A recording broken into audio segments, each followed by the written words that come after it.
Tudo bom, pessoal? Saindo do almoço agora, voltando para o escritório. Hoje eu conversei com um amigo meu e a gente estava batendo um papo aqui sobre essa questão das pessoas que chegam aqui nos Estados Unidos, acabam acreditando, né, demais, chegam aqui e acabam procurando comunidade brasileira e aí acabam se envolvendo direto com a comunidade brasileira. E nem todos ali estão dispostos a ajudar ou querem o seu bem ou estão realmente preocupados em trazer algum tipo de benefício para você, né? E as pessoas, quando chegam aqui, elas chegam totalmente inseguras, às vezes perdidas, às vezes cheias de medos, de receios e tudo mais. Então se tornam alvos muito fáceis. E foi o que aconteceu com essa pessoa. Enfim, eu não vou contar o caso dele, eu vou contar um caso que aconteceu comigo há muitos anos atrás, que eu contei esse caso para ele. E isso me ensinou muito, mas muito mesmo. Foi uma situação que para lição de vida serviu muito para mim. Então eu quero compartilhar isso aqui com vocês.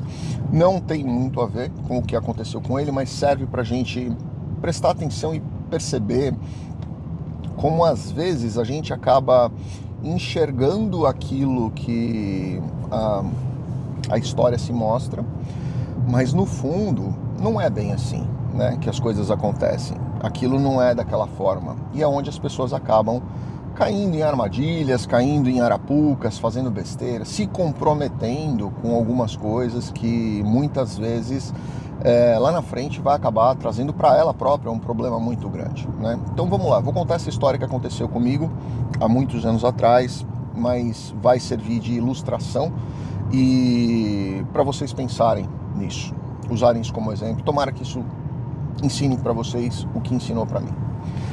Bom, eu estava no 4º ano de Direito, eu queria muito, naquela época, prestar concurso para o Ministério Público Federal, e eu tinha aquela ideia de que eu iria aprender bastante, depois eu abriria meu escritório. Mudei de ideia depois que eu trabalhei lá dentro, tá? Mas até então eu queria isso, e eu comecei a prestar concursos. Primeiro concurso para a PGE, Procuradoria-Geral do Estado.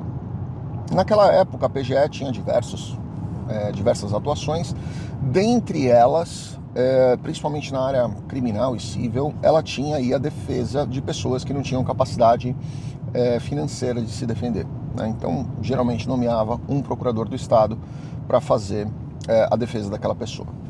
E eu gostava muito de criminal, eu estudava muito criminal, tinha muitos amigos delegados, tanto da civil como da federal, tinha muitos amigos policiais, sempre tive muitos amigos policiais, sempre gostei muito de ouvir as histórias deles. Então eu estava ali, né, e eu prestei esse concurso, passei nesse concurso e passei a ser estagiário concursado da PGE. Fui lá para o Fórum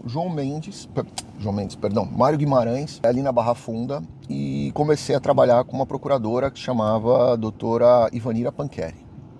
Eu acho que hoje ela deve estar num cargo altíssimo, porque ela sempre foi muito inteligente, sempre foi uma pessoa assim super didática, uma pessoa assim super pilhada. Então eu tenho certeza que hoje ela deve estar num cargo bem alto dentro da procuradoria. Se é que ela não prestou outro concurso, né? Porque ela tinha competência para isso também, muito competente. Fiquei com ela aproximadamente aí uns 8 meses, quando eu abri uma vaga para estagiário do Ministério Público Estadual, e eu prestei esse concurso, passei nesse concurso e fui trabalhar com o Dr. Tardelli. Dr. Roberto Tardelli, para quem não se lembra dele, ele foi o promotor que fez a acusação da Suzane von Richthofen. E o Dr. Tardelli fazia júri. Então, para mim, foi um aprendizado gigante, né? O Tardelli hoje, ele se eu não me engano, até comentarista acho que da Jovem Pan, da Bandeirantes. E o Tardelli é genial. Tá? Foi uma pessoa assim que eu aprendi muito com ele, muito mesmo. Tive a oportunidade de acompanhar muitos júris dele e de outros promotores e de outros procuradores também. Então foi assim, eu aprendi muito. Mas Por que eu contei isso para vocês? Porque nesta época em que eu estava no Ministério Público como estagiário, no meu último ano de direito, como é que funcionava ali, né? Hoje é diferente, mas como é que funcionava ali? O preso ia para a audiência e chegava ali na audiência, tinha uma salinha, naquela salinha ia o advogado dele ou o defensor dele, né, que no caso seria a PGE. Quando eu estava na PGE eu fazia essa parte, quando eu fui para o Ministério Público eu fazia a parte contrária, eu fazia a acusação. Então eu ia lá e conversava com ele também para entender o que aconteceu. Muitas vezes eu nem ia, porque eu lia no próprio processo, tinha todos os dados. Chegou uma mulher, ela estava sendo acusada, ela e o marido estavam sendo acusados, já tinham sido acusados, na verdade, tinham sido presos e já tinham sido denunciados pelo crime de homicídio. Como todo crime doloso contra a vida vai para o tribunal do júri, eles estavam ali para ser julgados pelo tribunal do júri. E essa é a primeira audiência da mulher. A gente conversando, tal, eu comecei a contar, ela me contou que eles eram moradores de rua, ela e o marido, né, moravam ali na Praça da Sé, em São Paulo. E eles dormiam ali, eles tinham uma filha de 2 anos, e essa menina, enquanto a mãe estava lavando a roupa ali nas fontes que tem ali na Praça da Sé, em São Paulo, um outro morador de rua pegou a menina, estava brincando com a menina que estava do lado, pegou a menina e introduziu o dedo na menina. A menina gritou, a mãe viu, pegou o pedaço de madeira que ela estava na mão esfregando a roupa, bateu na cabeça do morador de rua que estava agredindo a filha dela, O pai da menina viu isso e veio correndo e matou o cara a paulada. Essa foi a história. Na hora que eu ouvi isso, eu falei, ué, mas isso daí é excludente de licitude, né? Tava a menina, a filha, eles foram em defesa da filha, né? Então, assim, vamos tentar desclassificar isso, né? E vamos tentar encaixar uma legítima defesa de terceiro aqui e vamos criar uma história aqui em cima disso. Tem 23 anos isso, tá? Então, assim, eu tô contando o que eu lembro de como funcionava a legislação na época. Daniel, mudou a legislação penal. Ok, ótimo, naquela época funcionava assim, não sei agora, não estudo direito penal agora, ok? Aí o que aconteceu?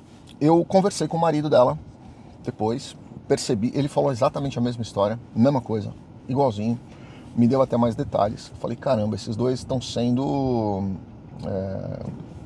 injustamente presos, né? Então qualquer pai faria isso, talvez até pior, qualquer mãe faria isso. Eu falei, naquela época eu não era pai ainda, mas com certeza absoluta, né? Qualquer pai faria isso.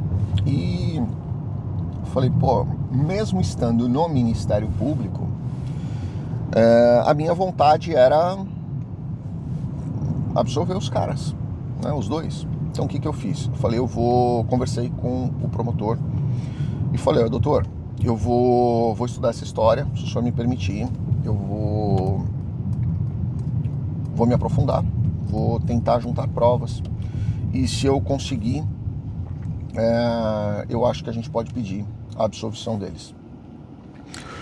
Ele deu risada, falou, Daniel, você ainda está na fase de acreditar que o mundo é, né, feito de algodão doce, né? Então esquece, não é, isso é história, eles contam isso. Eu falei, doutor, não é, eu conversei com ela, não é. Vou atrás, ele falou, beleza, não sendo no seu horário de trabalho, você faz o que você quiser.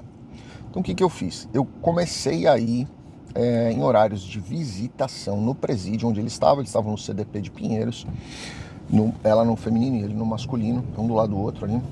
Eu ia lá e conversava com eles para ter dados. E eu comecei a fazer um mega relatório, né, do que foi, de detalhes. E eles sempre, os dois, contando a mesma história, igualzinha. Não tinha uma única diferença entre a história dele e a história dela.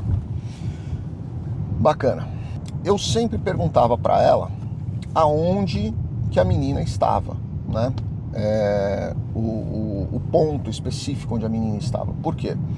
Porque eu queria ir até a Praça da Sé e eu queria ver se tinha alguma testemunha, ali que se tivesse alguma testemunha, eu poderia arrolar essa pessoa no processo, juntava 2, 3, 4 testemunhas ali, ó, aconteceu realmente isso, acabou, vamos pedir absolvição e acabou, né? E ela começou a me dar alguns pontos de referência. Um dos pontos de referência que ela me deu foi na frente de uma livraria que tinha lá. Falei, bacana, vou lá então no final de semana. Cheguei no final de semana, tentei conversar com todo mundo que estava lá, conversei com um policial que fazia ronda ali, que fazia... Ninguém tinha visto nada, o policial que tinha prendido era um outro, esse policial não estava ali, eu não conseguia o contato dele porque eles não passam, e eles não sei por que eles não passam, mas enfim, tinha ali na ocorrência, mas eu não conseguia falar com esse policial. Aí, olhando ali assim, né, eu vi alguns moradores de rua ali na região. Eu perguntei para um, perguntei para outro, perguntei para o outro, e eu percebia que eles ficavam desconfortáveis quando eu perguntava desse assunto, né? E eu pensando comigo, poxa, eles são moradores de rua, né?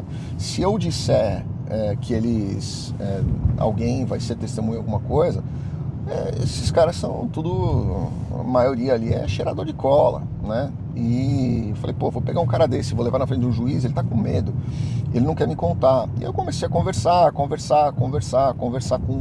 outro, até que eu conheci uma mulher, uma senhora já. E aí eu sentei ali, comecei a conversar com ela, ela falou assim, não, Daniel, esse caso não foi assim.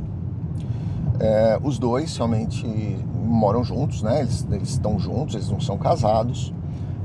Essa menina não é filha deles. Essa menina é uma menina que foi achada na rua, abandonada, e eles começaram a criar essa menina porque eles muitas vezes iam nos faróis com a menina no colo e pediam dinheiro com ela, né? Então assim, ela estava ali por conveniência.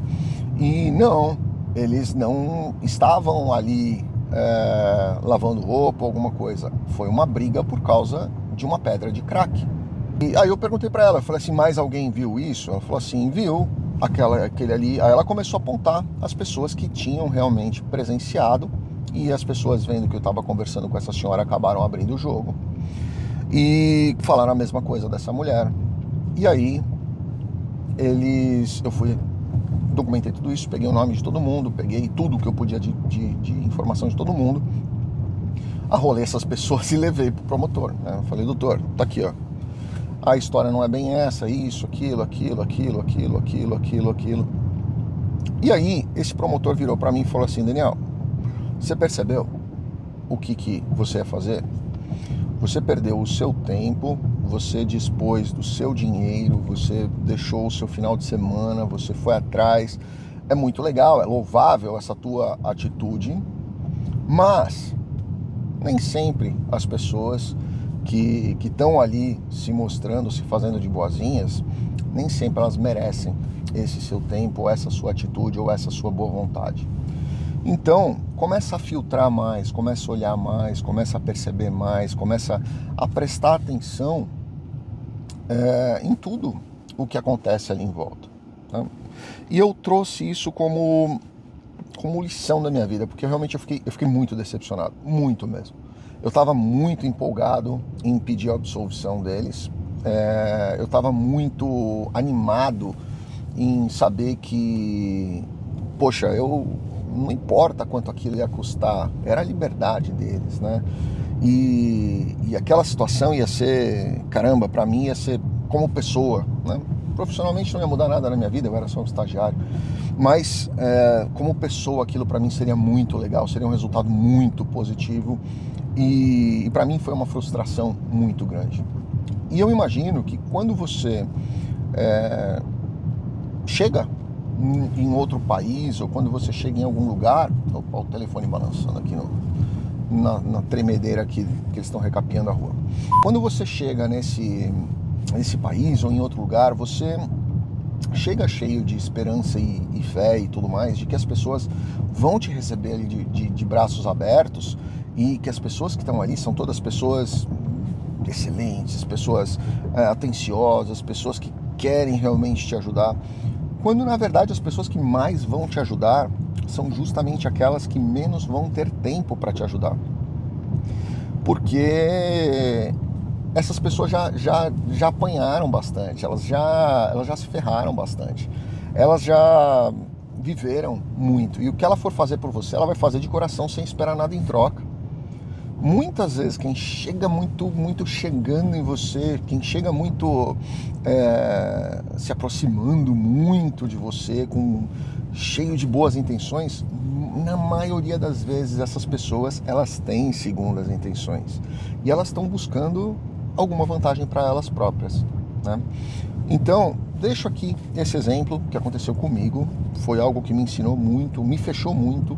Depois desse ocorrido, eu aprendi a ser uma pessoa muito mais reservada, muito mais fechada, muito mais selecionar muito mais quem faz parte da minha vida, né? Fazer parte do meu dia a dia é difícil, porque eu sou realmente uma pessoa muito reservada, mas quem faz parte do meu círculo de amizades, da minha vida, das coisas que eu realmente compartilho, eu aprendi a selecionar muito e principalmente, mudando de país, eu percebi que esse círculo de amizades ele tem que ser muito mais restrito, muito mais apertado, muito mais seleto, porque nem sempre você vai sair do país, sair do Brasil, e a mania, o jeitinho vai sair dessa pessoa, né? E muitas vezes eles chegam em outros países e continuam fazendo a mesma coisa. E isso é muito decepcionante para mim e para muitas outras pessoas. Então, fica aqui essa história para vocês